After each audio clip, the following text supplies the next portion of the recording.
ದೊಡ್ಡಬಳ್ಳಾಪುರ ತಾಲೂಕಿನ ಕಸಬಾ ಹೋಬಳಿ ಕೊಡಗೇಹಳ್ಳಿ ಗ್ರಾಮದ ದಾಬಸ್ಪೇಟೆ ದೇವನಹಳ್ಳಿ ರಸ್ತೆಗೆ ಅಂಟಿಕೊಂಡಿರುವ ಶೆಡ್ನಲ್ಲಿ ನಡೆಯುತ್ತಿರುವ ಅಕ್ರಮ ಗ್ಯಾಸ್ ರೀಫಿಲಿಂಗ್ ದಂಧೆ ಮೇಲೆ ಪೊಲೀಸರು ದಾಳಿ ಮಾಡಿ ಅಪಾರ ಪ್ರಮಾಣದ ಸಿಲಿಂಡರ್ಗಳನ್ನು ವಶಕ್ಕೆ ಪಡೆಯುವಲ್ಲಿ ಯಶಸ್ವಿಯಾಗಿದ್ದಾರೆ.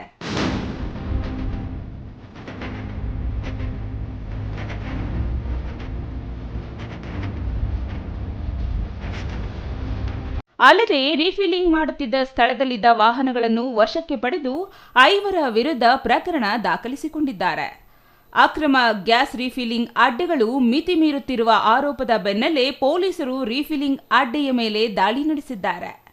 ಖಚಿತ ಮಾಹಿತಿಯ ಮೇರೆಗೆ ಡಿವೈಎಸ್ಪಿ ರವಿ ನೇತೃತ್ವದಲ್ಲಿ ನಗರ ಠಾಣಾ ಇನ್ಸ್ಪೆಕ್ಟರ್ ದಯಾನಂದ್, ಗ್ರಾಮಾಂತರ ಠಾಣಾ ಇನ್ಸ್ಪೆಕ್ಟರ್ ಸಾದಿಕ್ ಪಾಷಾ ಹಾಗೂ ಸಿಬ್ಬಂದಿಯೊಂದಿಗೆ ದಾಳಿ ನಡೆಸಿದ್ದಾರೆ. ಪೊಲೀಸ್ ದಾಳಿ ವೇಳೆ ಪೊಲೀಸರನ್ನ ಕಂಡು ಶೆಡ್ನಿಂದ ಕೆಲವರು ಪರಾರಿಯಾಗಿದ್ದಾರೆ.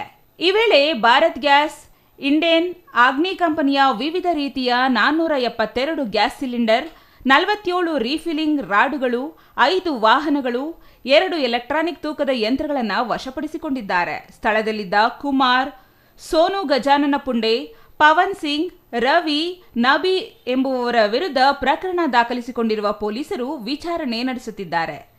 ಗ್ರಾಮಾಂತರ ಪೊಲೀಸ್ ಠಾಣೆಯಲ್ಲಿ ಪ್ರಕರಣ ದಾಖಲಾಗಿದೆ. Mahesh, CTV news, Doddaballapura.